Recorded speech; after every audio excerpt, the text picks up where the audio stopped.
Hello, hello, hello, everybody. Welcome back to my channel. It's that proud Black woman here again. And thank you so much for tuning in to another live stream. So you're wondering, who is this gorgeous, gorgeous lady that I have here today? Oh my God, it's fantastic to be able to, meet new people and, talk to them about how they've been able, to navigate their way through, their businesses, their lives, everything. So I'm so excited to introduce to you Sojourner King. Hi. Hi, thank you for having me. How are you doing? How was your week so I far? am well. It was a good week, although it's gotten cold, so that's been a little difficult, but it's been a pretty good week. How about Yeah. you? It's been a little stressful, but here we are today. It's a weekend, so we have to be happy about that, right? Absolutely, absolutely.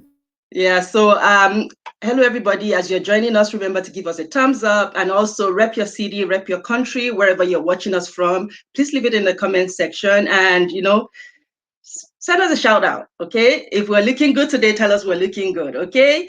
All right. So today I brought Sojourner King to talk to us about the topic Shatter the Glass Ceiling. And I know everybody's wondering, what does that mean? We've heard that statement like a couple of times and they're wondering, what does it mean to shatter the glass ceiling?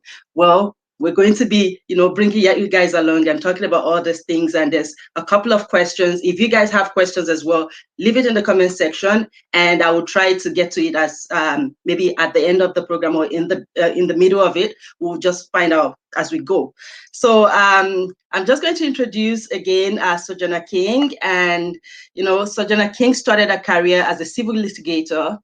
Ms. King provided defense side representation for some of the world's largest insurers, real estate developers, and commercial entities. Ms. King represented clients in mass torts, asbestos, environmental, and premises liability claims. She also assisted clients with insurance issues related to 9/11. Since 2008, Ms. King has counseled law firms and corporations on electronic discovery, information governance, and litigation preparedness. Ms. King is also very involved in pro bono efforts. Ms. King previously chaired the Ontario Bar Association Equality Committee and is now a board member and the chair of the Public Policy and Affairs Committee. She represented homeowners who lost their homes because of their subprime mortgage crisis and was recognized by the Legal Aid Society of New York for her outstanding pro bono service in the groundbreaking stop and frisk case against the New York City Housing Authority. Ms. King is the principal at Sojourner King Law Professional Corporation since 2017. Prior to that, she started her practice at a mid-sized New York City law firm. Thereafter, she practiced at two large New York City law firms until her return to Toronto in 2013, where she practiced on Bay Street. So, welcome, welcome, welcome, Sojourner. How are you doing today? So, normally I start my questions on a lighter note because, this is a professional bio. We want to know more about you. We want to know what else you want to share with us, fun facts and things like that. Okay, I'm happy to help. What's the fun fact question? Fun fact about me. Okay.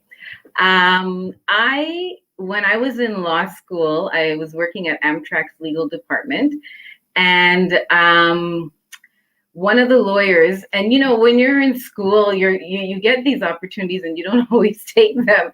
The lawyer says, I want you to come to this fundraising dinner for this young senator who I think is going to make a really great impact in the Democratic Party.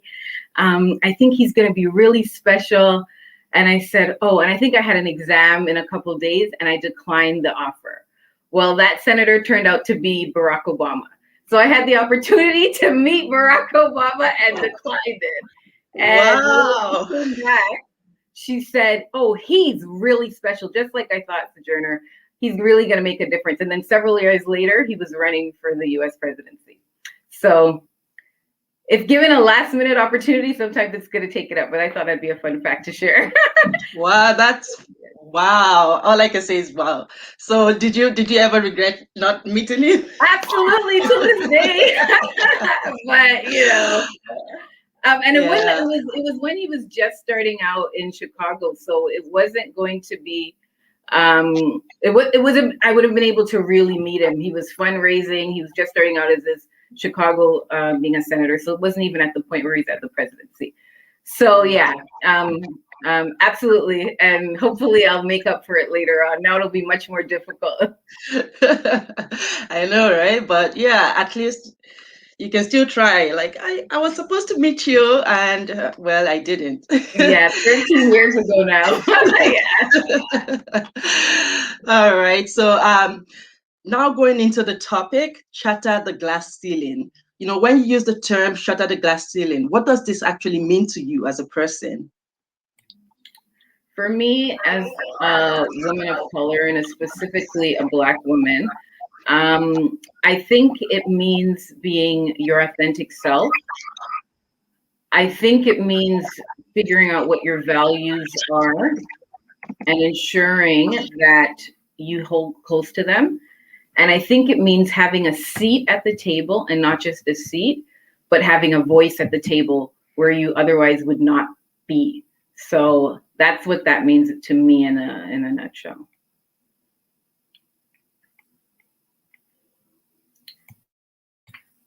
I'm not hearing you. I think you're on mute. Sorry. Oh, sorry about that. I put myself on mute. I said a lot of people, most of the time, they use that term a lot, but they don't really know what it means. So for everybody, it means something different, right? So especially as you said, for us people of color, it's like there's usually this glass ceiling there that you have to work so hard, 2 times more hard, or sometimes 10 times harder than the other people in your firm or in your workplace or wherever field that you are. So a lot of people have to do extra to be able to get it. That's why some people, to me, I feel like that's the glass ceiling. But for everybody, it has different meanings. So thank you for sharing yours with us. So I'll share a little bit more about that. Maybe I can give. We're getting some feedback. Is that me, or are we okay? It could be me. Okay, perfect. So for everybody, I think it's a little different, but I think maybe an example might help. So I grew up in Jane and Finch, and in Toronto, which is a rough neighborhood, and was really around immigrant people, Black, Indigenous people of color, my entire life. And then by the grace of God, I was able to get a full ride to the University of Toronto and was able to go to school. And it was a complete cultural shock for me, because I had not seen so many Caucasian people, so many people of privilege in my whole life. But I think at that point I was so young, it just kind of was, right? So I just kind of went through that experience. And then when I went to law school, that's why I intentionally went to Howard, because I wanted to go to a historically Black university. And then my first job, I was the first woman of color that they ever hired. And, and I remember my now good friend, who happened to be my first assistant, and she came and she sat down with me, and she's about 10 or 15 years older than me. And she said, "You have to do really well." And I said, "Why?" And she said, "Because if you don't do well, they're never going to hire another Black person." And I thought to myself, oh my God, this is a really heavy burden. But I didn't treat it as a burden. I treated it as, me doing my personal best and making sure that I could do my personal best. So for everyone, I think that's the key thing, right? Sitting at the table and having a voice. So very early on, I think I was blessed to always have a seat. I think now I know how to have a voice, and that's very different. There can be token nationalities, token people, token women, but if there's no voice, it really doesn't mean anything. And I think when I was younger, I was more afraid to have a voice, for various reasons. So I wanted to pay my bills. I wanted to. I think as lawyers, we're so hard on ourselves. We want to make sure we follow a specific path. We don't want to veer off of that path. And I think especially as young lawyers, we put a lot of pressure on ourselves when you're just starting out. So that to me is what the difference is, and really having an ability to get to know people, all people, and be a good representative for all people. And that's how you kind of shatter the ceiling. So there's being a woman, and it's very hard being a woman in law. You know, when you start having children, there's just so many aspects of being a woman that makes it difficult, more difficult. And, you know, up to relatively recently, they just weren't talked about. So I think it's important for us to have these kind of conversations and to have that voice to really speak your truth, you know, even if it's difficult sometimes. That's really huge, what you said about having a voice and having a seat, because a lot of times people might have a seat, but still they don't have that voice because, first of all, they're a minority in that, table. And second of all is the fear of, if I say something, I might lose my seat or I might lose my income. And that's kind of legit. If you think about it, it's legit. However, for example, with me, when I'm somewhere, I want to make my voice heard. When I was in school, I was like this, totally quiet. I don't say anything. It's not my concern. I don't want to get in trouble. I would always take a step back. But coming to North America and seeing all the things that goes on with discrimination, with racism and all of that, I felt, you know what, if we all continue to keep quiet, then nothing's ever going to get done. And another 100 years from now, we will continue to be, we will not have to sit at the table. Or if one of us have a seat, just because of the fear, we're never going to make headway, which is why most of the time I try to, let my voice be heard, but not in an aggressive manner, because, there's this aggressive thing that people always talk about when you're trying to prove yourself or to say something or to make your voice heard. They will say you're aggressive. So I try to use a different strategy. For everybody else, they have different strategy. But with me, I actually believe in making your voice heard. Would it actually affect anything immediately? It might not, but at least you've put your voice there. And before you know it, you might start to gain traction. You might encourage other people to start also, giving their voice. And before you know, it becomes a big movement. And that way your voice is heard and things begin to change. So that's really important. Making your voice heard is really important. So thank you for that. So with my next question, you're an alumni of the prestigious Howard University, which is an historically Black research institute situated in DC. What factors informed your choice, to go to DC in this prestigious university? Well, I have to be completely honest. I think I went because a girlfriend and I went to Howard's homecoming, and I don't know if you guys ever heard of Howard's homecoming, but it's when all the alumni, all outsiders come down to DC and there's a football game. And it was just so much fun. And I came back and I thought I'd never experienced anything like that. And I really want to experience it. As I moved forward, I started to value the ability of having African-American professors, the first Supreme Court justice coming from Howard. But initially, it was just because I had a great time in DC. And DC is a great state, and it's a great university state because there's so many universities and colleges. And it's great to be at that kind of time in your life. So that was initially it. The one thing that Howard did teach me that I think was unique when you compare it to other law schools, and it really comes from some of the forefathers like Charles Hamilton Houston, is that we are privileged to be lawyers, and we also have a responsibility. So yes, there's economically, we want to make sure that we're taken care of, but we really have a privilege in that you can either be a lawyer that's all about economics or about social change. So the saying they taught us from very early is a lawyer is either a social engineer or a parasite on society. And I thought that was really, really profound, and it always resonated with me. I actually had a picture painted for my office that says it because I think it's so true.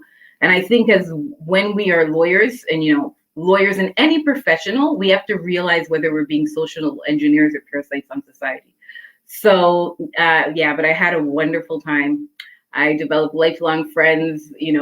I was able to sit and get to go out with the Congressional Black Caucus, goes to the Obama story. There was just so much, right?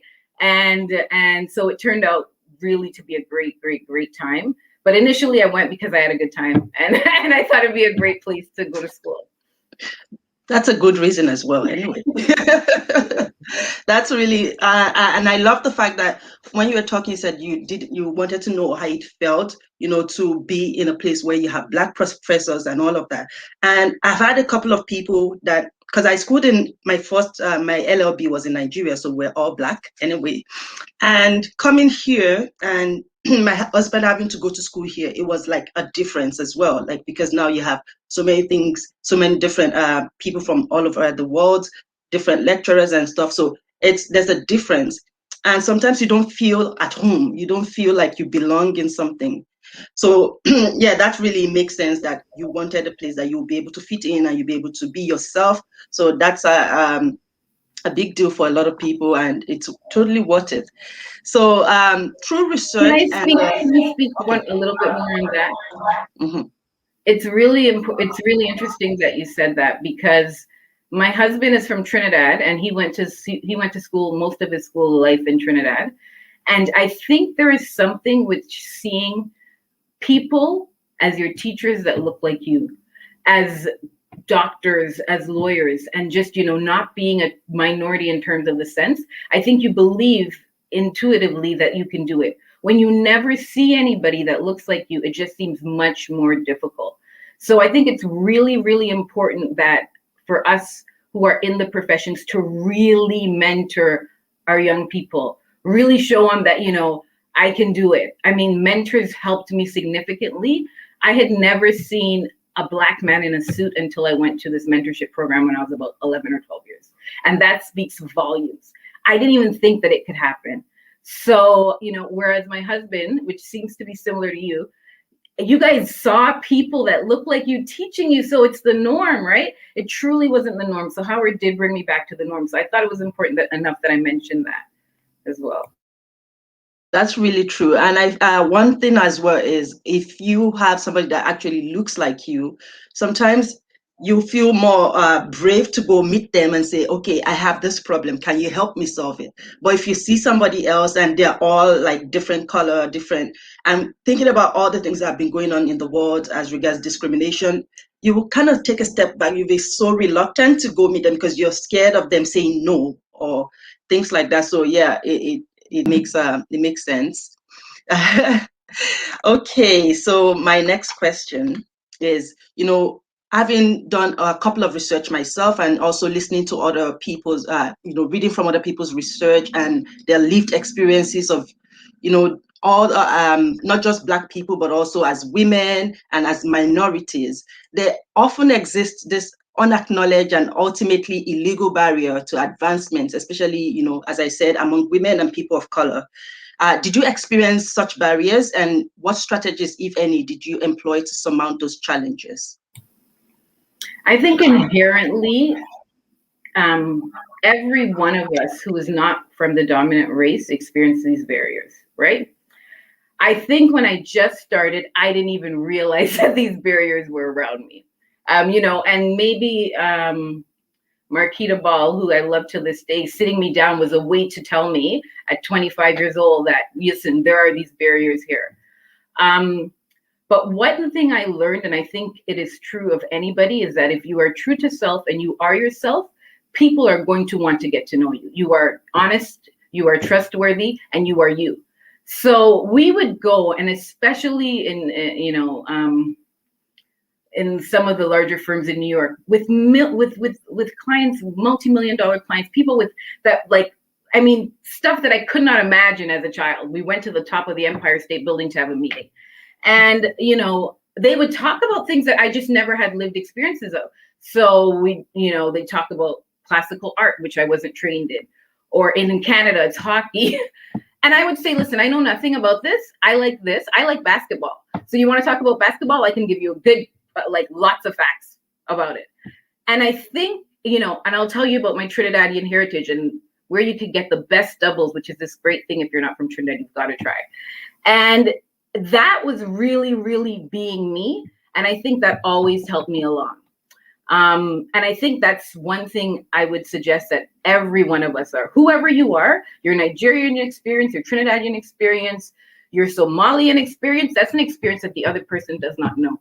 And it's one that should be celebrated. So be you. That's the first thing. And I think I've been given a God-given gift to kind of do that naturally.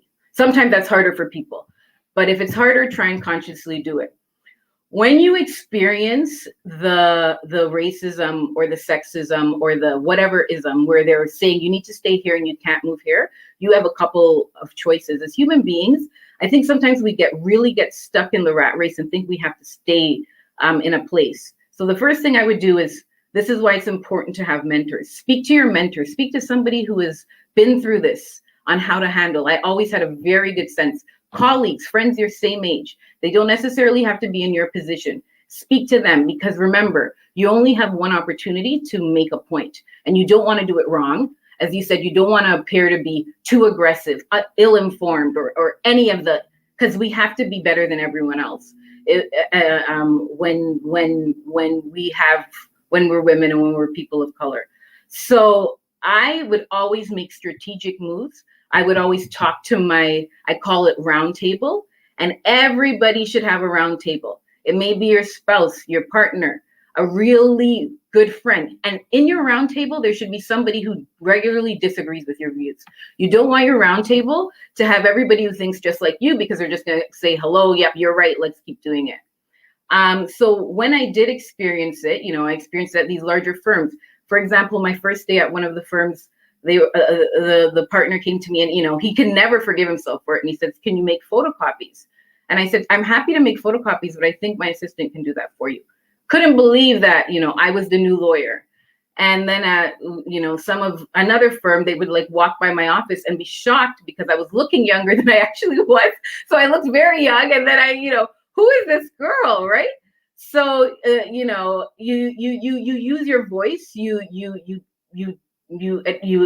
advise on who you are, and you just keep it moving, and you don't take it personally. But one thing I would suggest is that if it's done, you speak to your roundtable and you address it.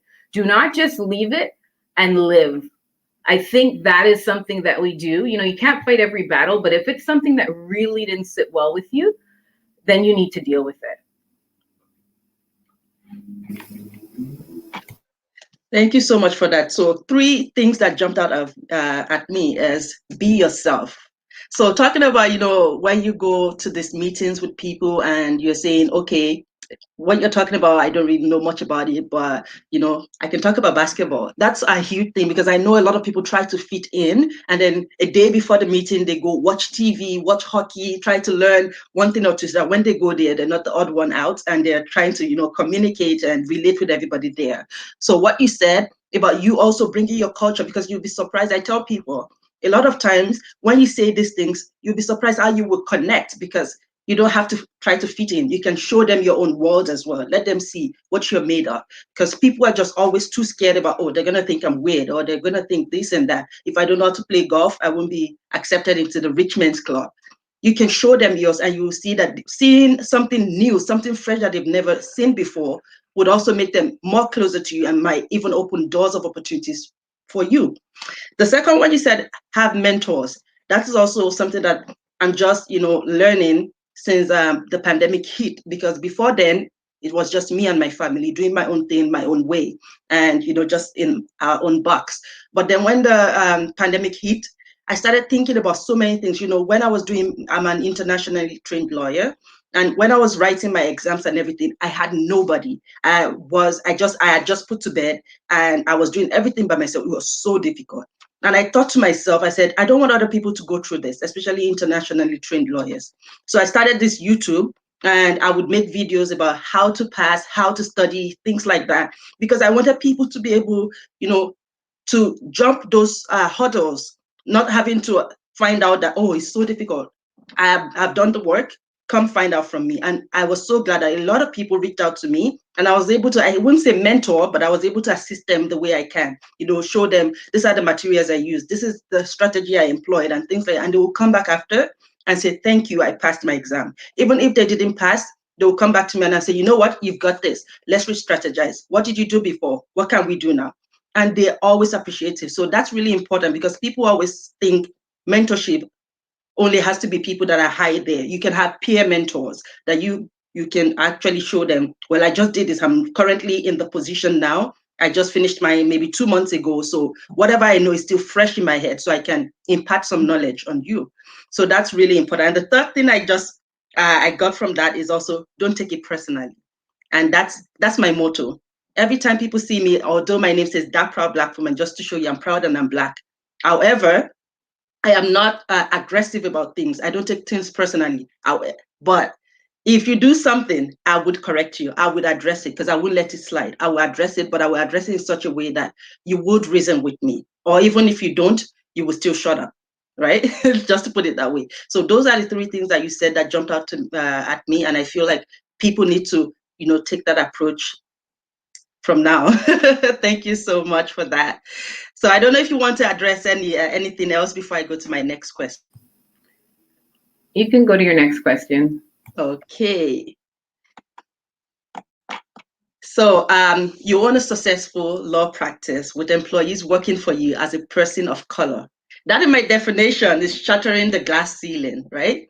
Having worked for big law firms from in both US and in Canada, what made you decide to start your own practice?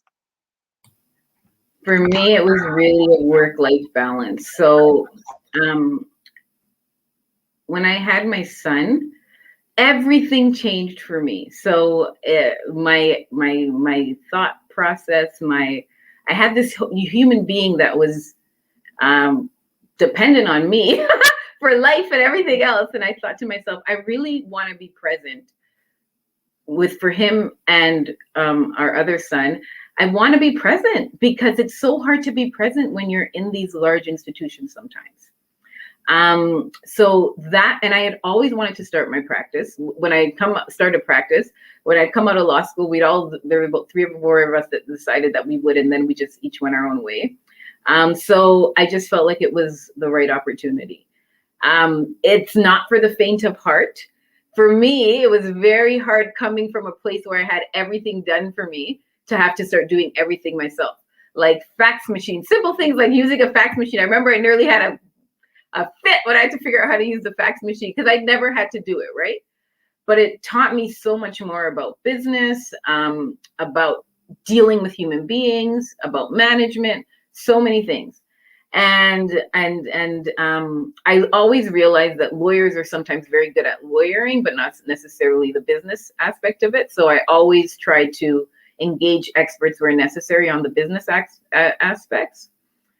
The thing that I've enjoyed the most is really being able to help people. So when I did defense side representation, we won a lot of cases. We worked on a lot of prestigious and sophisticated work, but it was for corporations. Now I'm really helping people's lives. And when people come and they're in tears and they're like, thank you, you helped me get my child back, you saved my home, so many things, you got me money that I was owed, you helped me when I was injured, all of that really, I kind of feel like the majority of my clients are family members. We're a family-like firm. And I'm I'm lucky to have an amazing team. It's not all me. I have a great associate, Peter Young, and some great law clerks. So, it's been good. But really, it's the ability to have that flexibility. And I think a lot of women are doing it because they realize that they want to have the flexibility. So that's my main thing. Would I go back to big? Probably not. So I've been there, done that. Happy to mentor anybody who needs it if they're in a large firm, because it teaches you, the one thing it does teach you is the processes and the procedures very well, and sophisticated litigation, which is important. So you do learn a lot. But I like being able to take Fridays off in the summer and spend time with my family. So not that you can't do it, it's just harder to do it at a larger firm. But as a starting afresh, were you able to take those time? Because I feel like you would work so hard now that it's yours to get it to where you want it to be before you're able to take those breaks that you talk about. My advice to you, absolutely, is take the time, because your children are young and this is a beautiful time in their life. You have to carve it out. And it's not all rosy. Sometimes my sons will be like, put the phone down, or because you're working all the time. So I would be lying if I said it's completely rosy and easy. But you have to make an intentional ability to carve it out. You need to talk to people who've done it. I'm happy to talk to you about it because it's not easy. Simple things you don't think about you're required, right? talk to as many people. And there's more people that would be willing to talk to you. I was very afraid when I just started out to ask people. Now I ask people all the time. I need help with this. I need help with that. Even from a legal perspective, whoever's working in your practice area, find a mentor in your practice area, because there will be cases that come in that you need to ask about. So yes, absolutely make time for that. No matter what, you've got to make it intentional, right? And then the other thing is, I don't work on Sundays. So you'll know whatever is personal to you, but you've got to, or you will be working all the time, like any small business owner. Yeah, that's true. So for me, as I said, I'm internationally trained, and you're also internationally trained. So how did you find it, like coming back into Canada? Because with a lot of us, the story from all the groups that I've been on is they find it difficult to employ you from if you studied in another country and your experience is from another country. So how were you able to navigate that? I know with the US, it might be a little bit easier because, like, okay, US is right there. But if you're coming from a place like Trinidad or from Nigeria, they don't really know what our practice is like there. So they're very skeptical. So how were you able to navigate that? And what would be your advice for those of us coming in? That's a really good question. So first, I think that it's extremely difficult to be internationally trained in any provision and come back to Canada. We'll just say that it's a fact. With that said, you have to be able to first remember your resume is the first thing that an employer sees. So you have to make sure that you can list skills on your resume that are transferable to the law. And when I had to do those exams. I'm forgetting the name of it now. And then, NCA. Well, yes, it's so long, the NCA exam, and then the bar exam as well. And I was able, as I was telling you, to study with a group of Nigerian friends and colleagues who were way more senior practitioners than me, understood it really well, and had difficulties passing the exam. And I specifically think it's because the exam is done based on the way North American schools teach the law, which causes people who come from every other country who's not in North America to be at a competitive disadvantage. So it's hard to even get over that first barrier. Now you get over the barrier. How do I transcend? Well, your communication skills, that resume, and the truth is, you've got to let people know. Sometimes the people who are interviewing you are way more junior than you. You've got to let them know. I was in the highest court in my country. I've appeared before this. It's hard to sell yourself, but this is the time you have to sell yourself. Because when I realize that, I'm going to think, okay, this person has a ton of experience and can learn the law. And especially if it's from a common law jurisdiction as well, it's not that different. The testing is different, but the law isn't. So that's the first thing. You have to be able to get 100 no's before you get that one yes. You can't get like 3 or 4. And I think it's even harder for foreign trained students, but it's for every single person. You cannot, when I would look for a new job, I'd just be prepared. Like, this might take 6 months and I'm just going to go in and I'm just going to, and one thing I noticed, and I think you should notice too, is just having informational interviews and just doing the interviews. You get better at every one. You get more relaxed. You're less nervous. I'm sure you doing these podcasts, you're doing better, like which more comfortable. So there's something about doing it that's really good. And then following up. Not being annoying, but following up. If they say, we really don't have the budget right now during COVID, adds another layer, because firms are less likely to hire in certain because of the pandemic. You just follow up. 6 months from now, things can completely change and they will remember you. But you've got to balance that following up. Not every week, every couple of months. Hey, I'm still in the market, and that's it. But and the other thing is getting on organizations. The Ontario Bar Association, any association based on from your area, the Black Law Association. Get on the associations, because there are a lot of people there who have been where you are, and they know a lot of people, and they will recommend you. So that is something I think I did way too late in my career. I think I was too busy trying to just bill my hours And then I was like, I don't have time for this, but make time for this because it really, really helps. So I hope it's kind of jumped all over the place, but I hope that answered the question. It really does. It really does. And for example, when you were talking about, having to be a part of organizations, I was talking to one other lawyer a couple of weeks ago, and I had some situation going on, and she was telling me, "Are you on cable? Are you on Black Female Lawyers Network? Are you on this and that?" I'm like, "No, but I follow them on LinkedIn." I was like, "No, you have to be a member of this group." Yes.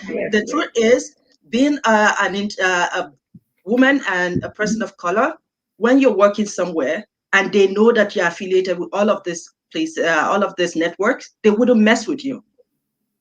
And she said she had situations like that where she was working before. They wouldn't mess with her because they know that she's a member of the board of this and that, and that it helps. So I feel like, yeah, that's really true. That's really true.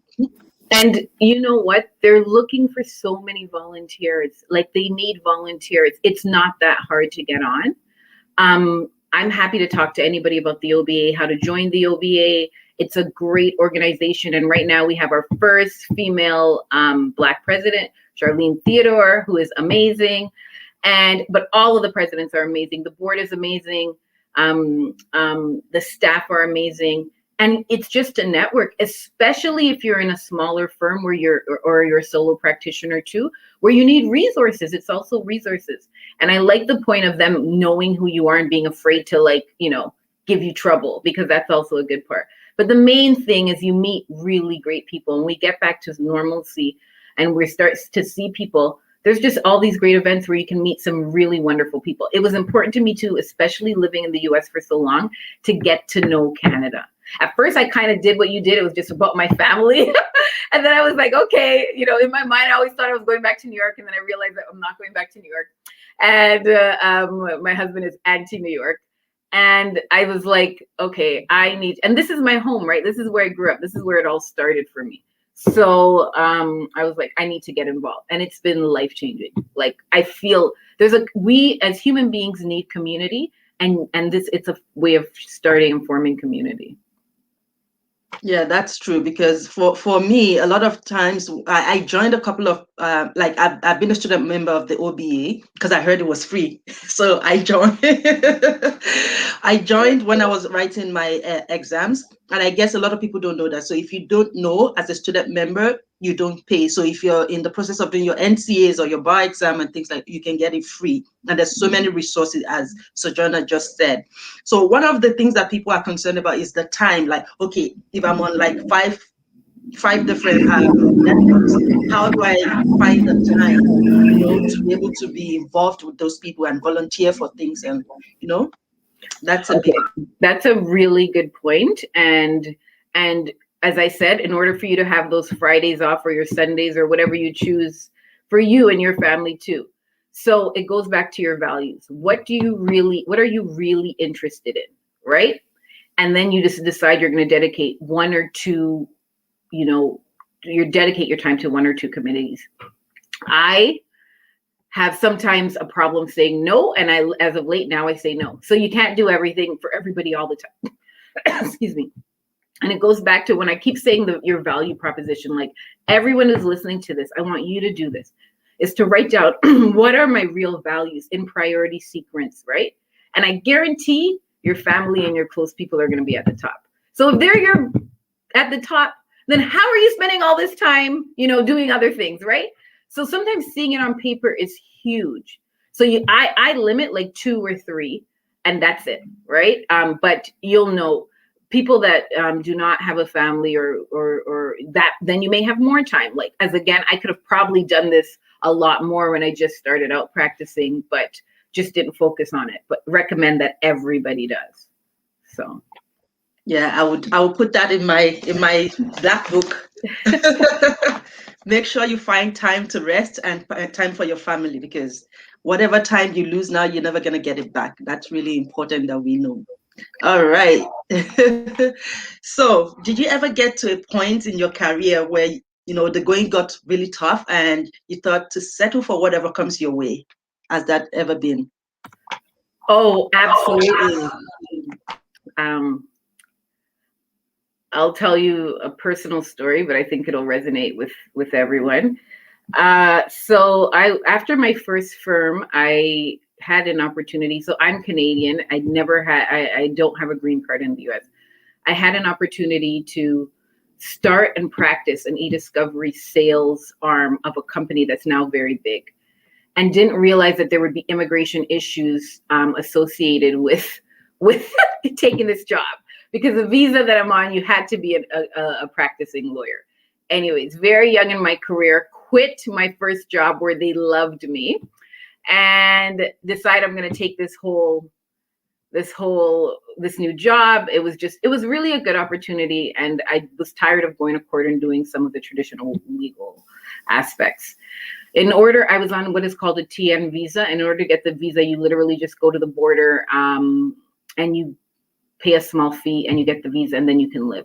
So I came back to Toronto for a weekend with a pulley, thinking that I'm going to get this job, no problem, and I'm going to go back to the US where all my belongings, I'd been there for years before, and I ran into immigration issues, and they sent me back to Toronto. And I had not passed the bar exam yet, and I was in tears. So I really went to, again, my round table and my faith. And by the grace of God, I was able to get another traditional legal job that would enable me to get the visa and get back in. But everyone who was in my circle then knows how scary it was. It was insane. So absolutely, that was probably my hardest personal endeavor as a result of the professionally, yes, as well. I think sometimes you get tired of the rat race, right? Just working and working. And when I left one of my firms, I now look back, I'm thankful for that firm because it taught me so much. But I was working like 80 hours a week, and like it was insane.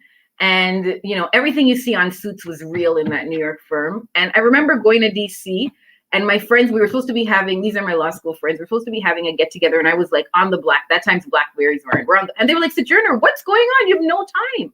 And I just said, you know what? I'm done. And that's when I did my whole 6 months, I'm going to quietly look. And then I got into another firm. And then it was so easy at the next firm that I was shocked, because I was like, they're not emailing me at 11 o'clock. What's going on?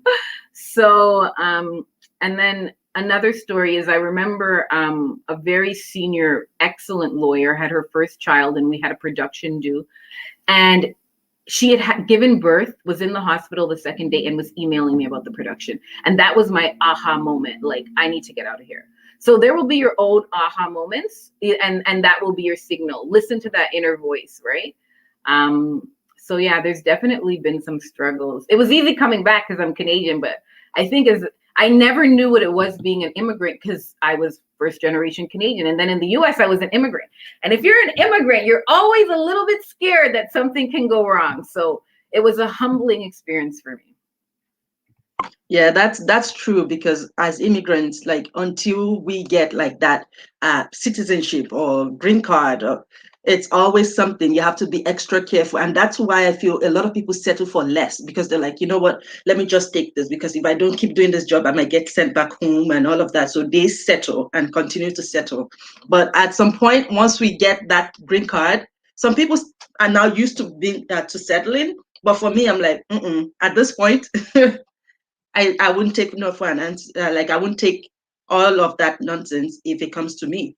There's this saying back home that they say, what you're not going to take as a rich man, you better don't take it as a poor man. And that's what I go by. Like, what you're going to do to me as a rich person, that I would say, when I'm a poor man, I wouldn't take it either. So that's really true. So that's a great saying. I'm writing that down in my little black book.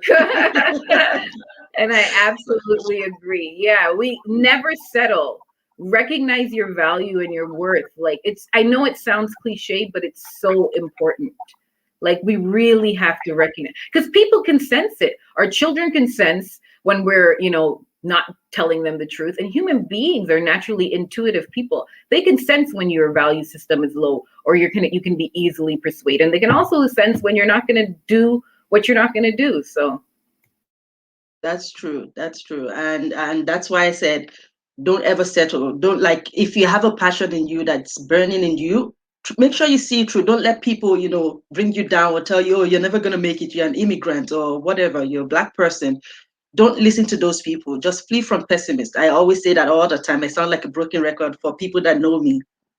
Flee from pessimists. Always, you know what you carry. You know what you know what you're capable of. So just continue to build on that, and at some point, it's gonna bring results, and good results at that. All right, now let's talk about pro bono. I know people's ears just go ping when you talk about pro bono services. So you were recognized for your outstanding pro bono service for 3 straight years by the Legal Aid Society of New York in the groundbreaking stop and frisk case against the New York City Housing Authority.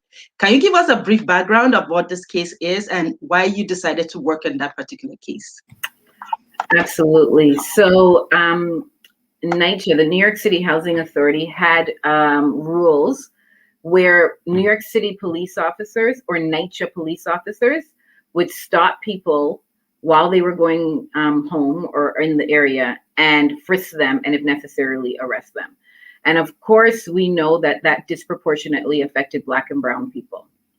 And I mean, really did, like, the arrests were exponential in these NYCHA properties. And in the US, they're called projects. Here, they're called Ontario Housing.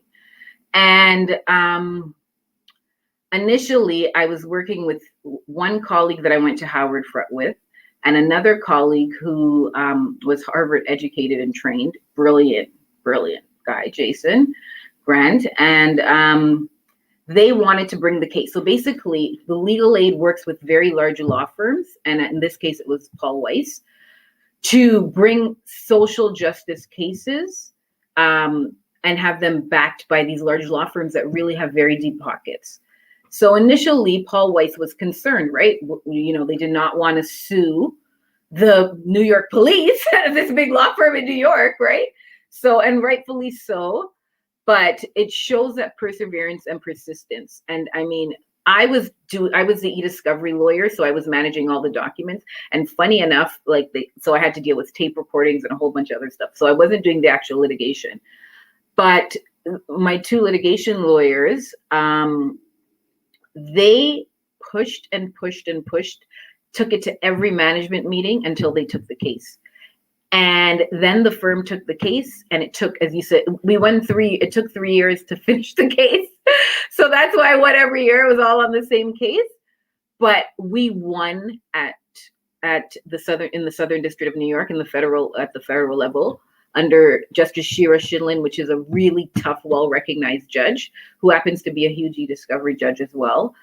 And it meant so much for legal aid because legal aid had been wanting to bring that case forward for so long. But most importantly, it meant so much for the people of NYCHA. Like, they could not stop and frisk you anymore on the property. And that's huge. And to me, that was being a social engineer. So it was really, really, really a good case. And that's why, and then sometimes you don't have these major landmark cases to do, but you can do pro bono in other ways, right? And I say, speak to you. And it's hard when you're now starting off because you're like, I'm not even making money yet. How am I going to do this for free? Right? So no. So again, I'm always going back because I want you guys to think about what's valuable. There may be someone that comes to you that just speaks to your soul. As a person your age, a person from your country, as a mother, and they do not have the financial means, and then you decide you're going to do this. And I tell everybody, and I tell my staff, and I suggest that you too do that too.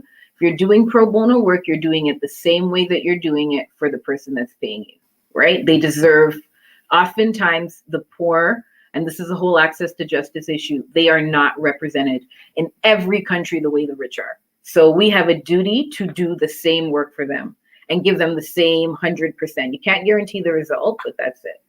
So I do pro bono every year. I have 1 or 2 cases now from the beginning, even though when I probably really shouldn't have. And my husband, I love him to death, but he couldn't understand it at first, but I knew that was important to me.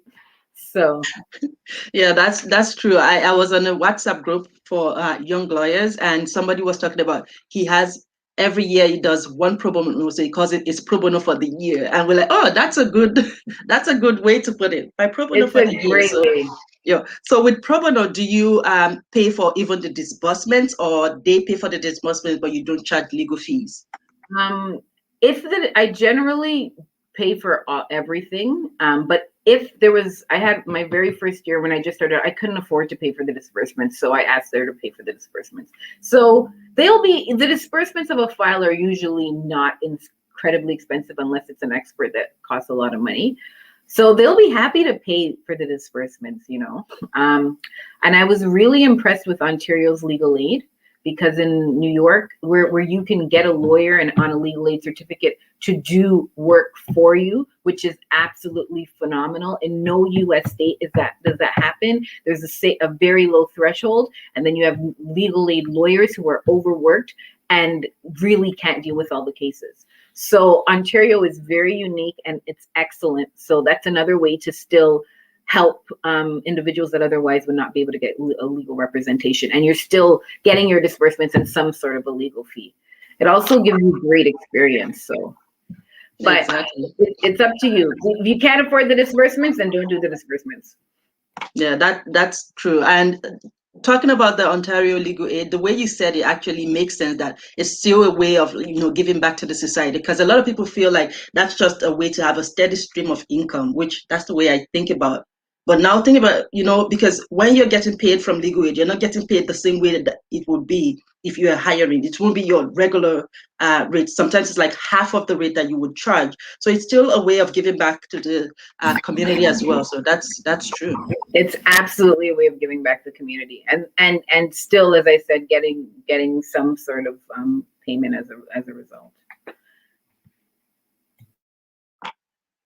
Okay, so for all of you just coming in, the topic we're talking about today is Shatter the Glass Ceiling, and our guest speaker is Sojourner King. Please show us some love by giving, a huge thumbs up, and also rep your city, rep your country. Where are you watching us from? Please leave it in the comment section, and just show us some love. All right. So you're keen on promoting Black history. You co-chair the OBA Equality Committee and the Roundtable of Diversity Association Conference in 2019 and 2020. How has the journey been so far? It's been fantastic. I didn't realize how much of a calling I had to do this, but I do.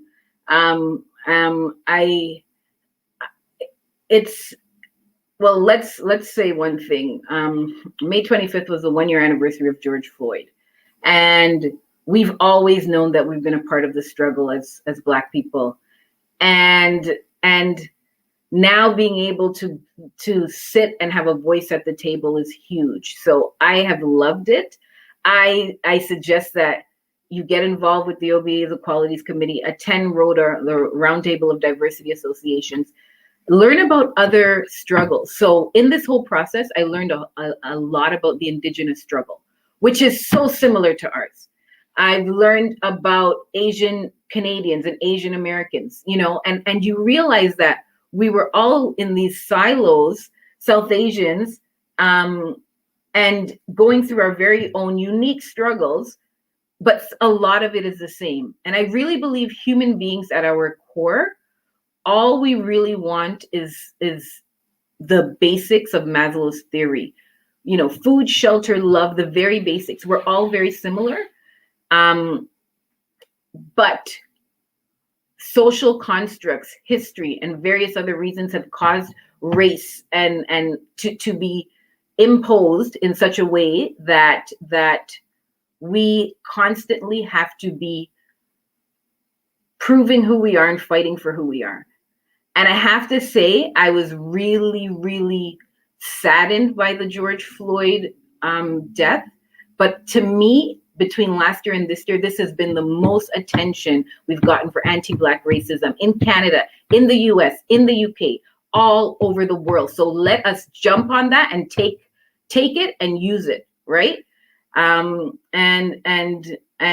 I think it's really the young people that are driving it too. So on social media, doing these types of things, having these types of talks. So I'm really proud. I love it. And it'd be surprising when you start doing the work how much you enjoy it. because it's a part of who you are fundamentally, right? So yeah, that's true, because I also am the education lead at the inclusion and diversity in my work, and we've also touched on a lot of things like, the two-spirited people, indigenous people, Black people, all kinds of different groups. And we've been having so many activations, bringing people from those communities to share with us, what they've gone through and how we could help them. And you tend to find out that it's all actually the similar experiences, but probably just because it's different parts of the world or different colors, but it's still all racism, discrimination. And, when I hear those stories, sometimes it's so emotional for me. I'm like, wow. Sometimes I thank God that I wasn't born in time of slavery, because those things. And with Canada, with Indigenous people, in the 1960s, just maybe some few years ago, it happened. So you're wondering, wow, these things have been underreported so many times. People, like, we're talking, I think last month we did the missing Indigenous women, and I'm like, how come we're not hearing a lot of this on the news? So the young people going out to protest all over the world, the Black Lives Matter movement, I tell people, I feel like the pandemic, in some type of way, it's a blessing, because it made a lot of people are working from home, working from their computer. So they have more time to look at social media. And now we're able to use that voice. And I saw on LinkedIn that so many companies now are hiring for inclusion and diversity specialists, inclusion and diversity desk. Jump on that train, okay? This is your opportunity to get those jobs, so that we can all be at the round table and be able to have a voice as well.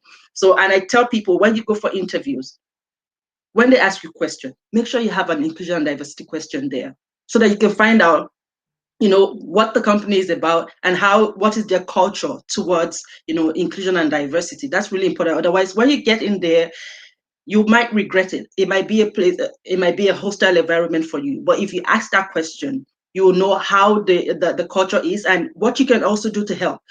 Be a part of, if they have the inclusion and diversity team, be a part of it. If they don't have, you can suggest it. With my company, we didn't have that before. We started early last year. And then I picked a whole story about how I have inclusion and human rights master's degree from Europe and all of that. Oh, wow, okay. You can be the lead hand for the education pillar.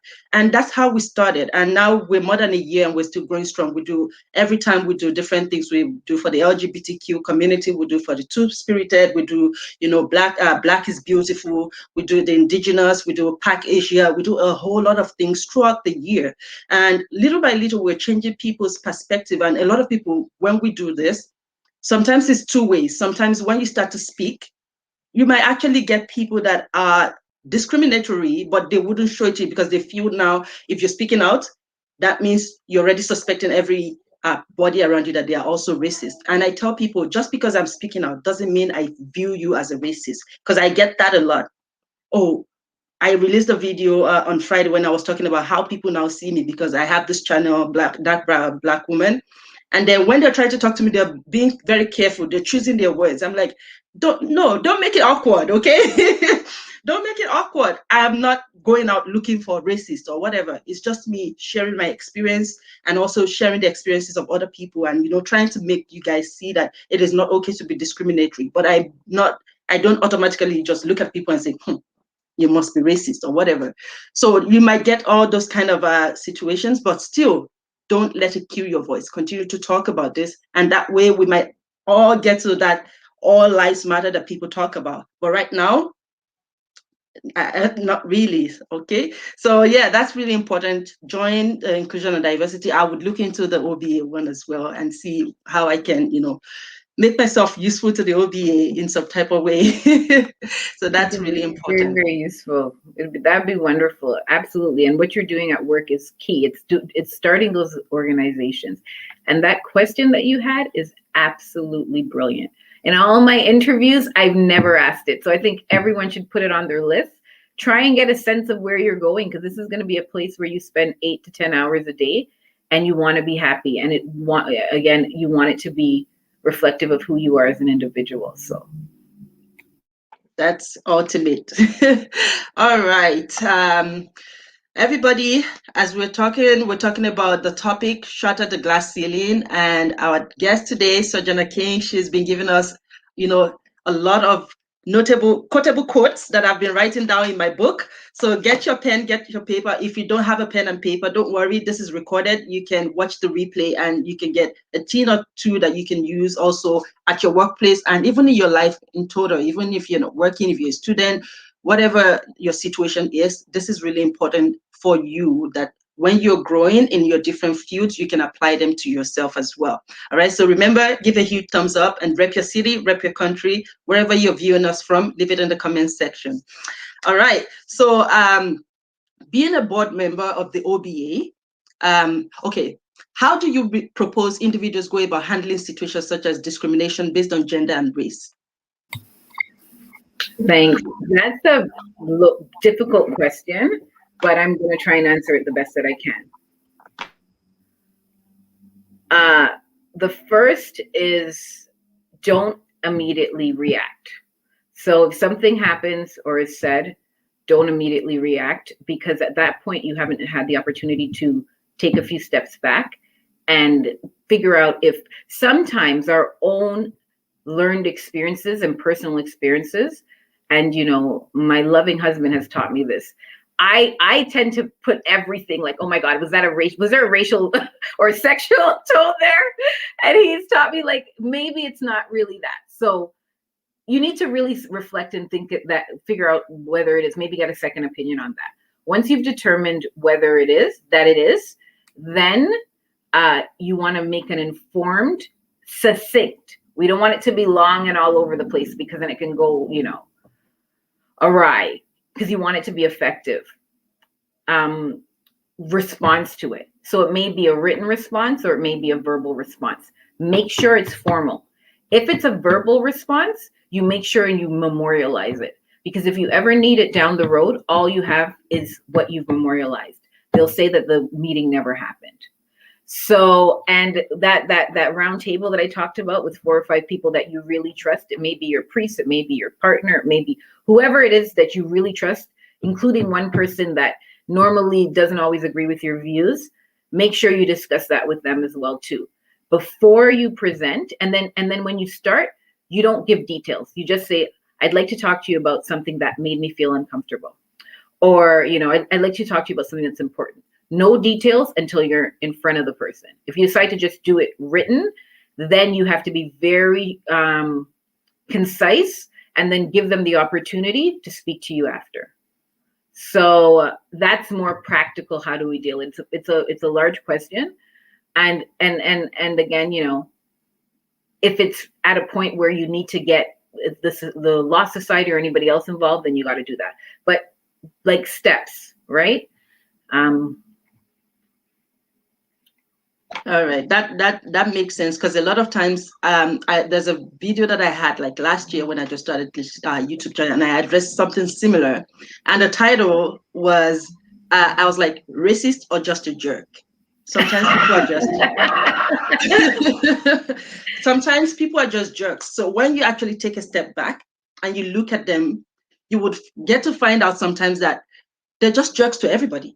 So it's not you, it's not like a targeted thing against you. So you have to look at that, because sometimes we're quick to say, oh, that was ritually charged. But if you kind of take a step back and you look at it, you might then find out. But in such situation, if you find out that this is not just a joke, this is like racially charged, then you have to address it.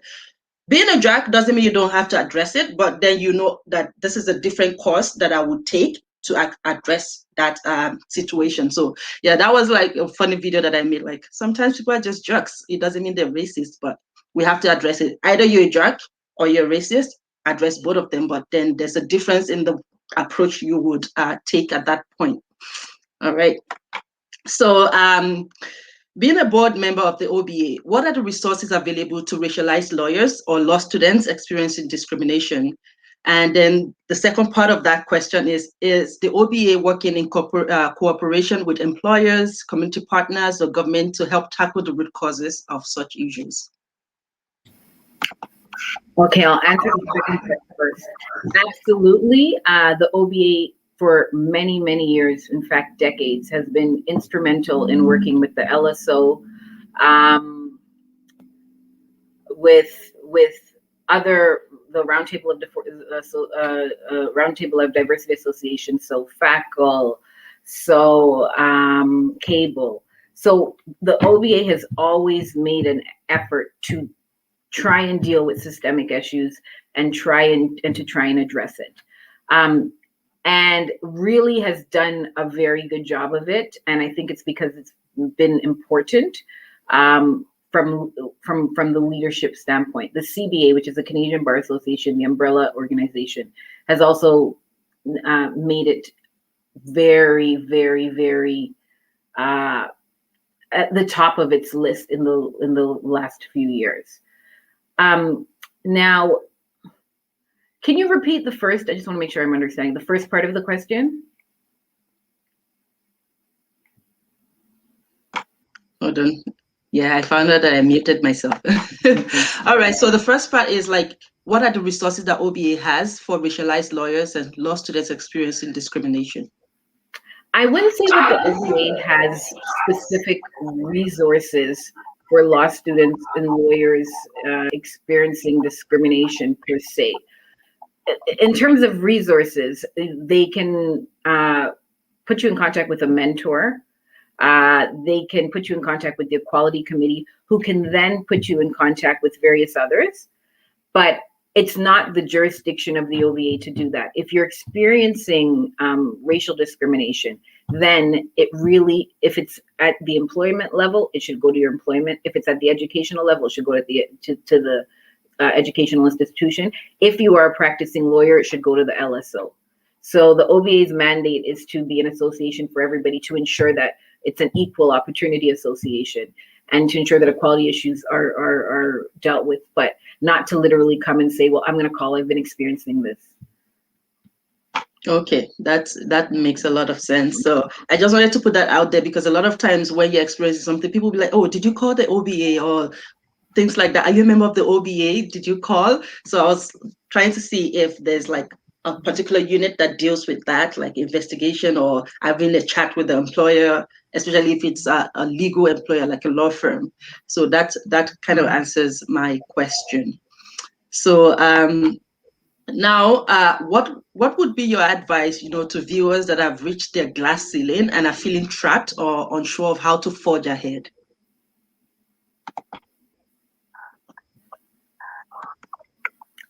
To all our viewers that feel like they have reached a glass ceiling, I would tell them to take time to sit back and reflect, and to write down the factors that they think have caused them to reach this glass ceiling, and then to try and formulate a short-term plan. Sometimes we want to think, long-term, short-term, like within the year, the next 2 years, and then the next 5 years, of how to navigate and address whatever issue it is. And then all that we've been talking about throughout the hour that we've been discussing, this is the time to have informal meetings. This is the time to get involved in the various associations. Seek mentors. And one thing, it's weird because it's people always say get mentors. You can't really say to somebody, can I be your mentor? But mentoring is a two-way relationship. You guys have to like each other, right? You guys have to have a common knowledge. They don't necessarily have to be the same race, the same sex, the same religion. You guys can be completely different, but there has to be something there that vibes with you. And you don't have to, you don't really say, will you be my mentor? You just continuously say, can we talk about this? Can we talk about this? And then in an organic way, there's a mentorship. And I've had a ton of mentors. I still have mentors. And now I'm at the place where I'm mentoring. And it's both parties win, both parties learn. And it's really a game changer. But you don't really go, and no one told me this, and now I can talk about it. You don't go and say, hey, can you be my mentor? Unless you get set up, like the Law Society has a mentorship program. That's a setup, or maybe your law firm may have a setup mentorship, or law school, right? But it's more like asking their advice. And people who've been doing this for a long time are happy to give their advice. I've had great experiences in both countries. They love helping young people, like really. And don't think you know it all, because you really don't. You may know a lot, but there's a lot that you don't know. So don't be afraid to ask, and don't think that there are stupid questions. I used to feel like, oh my God, if I ask this person, there was a judge in the US that was that still is somewhat a mentor to me, was when I just came out, and I'd be afraid to ask him certain questions, and he would never take it. When I asked, it would never be a big deal, right? But you get caught up with the title, or he's a judge in the federal court. He's still a human being. Lawyers, judges, we're all still human beings, right? And he was where you are before. So that's what I would say. That's really important. And I'm guilty of saying, can you be my mentor? It's not bad, but it's sometimes, that means you're very brave. A lot of people are not brave enough to do that, right? And as I said, the mentorship happens when you ask and answer the questions. You don't necessarily have to say it. I'm sure there's other schools of thought that will agree with you and say, just ask right out, so that they know there's a dedicated. But for me, I was always afraid to ask, so it would just kind of happen. I feel like asking sometimes also scares the person away, because they're thinking all this commitment they have to have. So it ends up being a no. Right now I have so many things that I'm doing, and I have so many mentees. So I'm sorry, I can't do it at this time. So your strategy is actually quite, you just ask questions. And then I find that also, just checking up on people without asking anything is also really good, because at the end of the day, as you said, we both need to learn from each other. We both need to sometimes support one another. So when they might be, down for some reason, you just saying, hi, how are you doing today? How was your weekend? Without asking them for a favor in return could be the high of the day for them, right? So not every time should it be you always asking. What, do you actually do care about this person? So you also check on them. That's one thing that I do. Like often, sometimes I'll be like, oh, I haven't checked on this person in like a month. I'll go on my LinkedIn and say, hi, how are you doing? How was your week? And that's it. And I'm not looking for anything in return. And I feel like sometimes that makes people, even though they've told me before, well, sorry, I can't be your mentor, but we form a relationship. So that's a good thing. So my final question, which I always like to start on a positive note and end on a positive note. So the first one was, what was the fun fact? So my final question is, looking back at your trajectory and everything, is there anything you would like to change if you had like a time machine to go back in time? Oh my God, that's a hard one. I would say that I would start getting more involved in the legal community earlier, as I told you guys to do. But I really believe that our steps are ordered and timing is right. So I believe in even sometimes when I hated my jobs, and at every job, including this one, I want to pull my hair out sometimes. I think that every single place has taught me a tremendous amount, right? So yes, there's definitely things that we would do differently, but we never want to come from a place of regret, because that firm that worked me 80 hours a week enabled me to have the guts to start my own practice. And I didn't realize it when I was going through that journey, right? So you don't know what, and if you're at a place where you're not in the job that you envisioned yourself in, you want to see yourself in that job, but you're not good, but you still give 100% to the job that you're in now too, because there are things that you are learning that's going to help you when you get to that other job. So it was fun. And, maybe 20 years from now, I'll have something else to say. But for now, no, it was good. It was good. Well, my speaker, was it last week or 2 weeks ago? She's a MLA from Manitoba. And when I asked her, when I asked them, when I asked them what they wanted to, like, they would like to change, they said, invest in Bitcoin. Yeah, that I would definitely change. Who would have known, right? Oh my God, we would have all been so wealthy. So wealthy. I used to walk by it and I'm like, what is this thing? So yeah, I totally agree with her. I'll have that for next time. This was so much fun. Thank you so much for having me. The pleasure is all mine. I'm really appreciative that you came on this channel, and a lot of people, I see you're getting a lot of love from Pakistan, people watching from Pakistan. So I'll just acknowledge.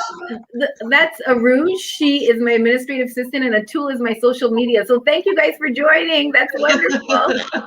Thanks so much, Atul. Thanks, Megasiru, y'all, for joining. Aruj Azam, thank you so much from Pakistan. Thank you to Temidayo Ojienyo TV. Thank you for Khadija Shaukat from Pakistan as well. Thank you to Laibs, I think, from Pakistan as well. Thank you, everybody, for joining. This was a fantastic session. As I said, it's recorded. You can go back to the link and watch this. You can share with your friends and family, or people that either are lawyers or law students, or even people that are contemplating, they're just finishing high school and they're thinking, should I be a lawyer or not? This is for you as well. Let's all talk about this as people that are immigrants and also as Black people and people of color. This is a very important topic that you would learn one or two tricks and strategies that can be applied to yourself as well. Thank you so much. I know we're past 1 hour, but this was fun. I didn't even believe the time went by so fast. Thank you so much, Sojourner. I really appreciate you, and I hope to be able to work with you in the future. Absolutely. I want to ask you, would you be my mentor? Questions. Thank you so much for having me. This was a lot of fun, and thank you for everyone who joined. Thank you so much, and have a fantastic day, everybody. Have a great day. Bye-bye.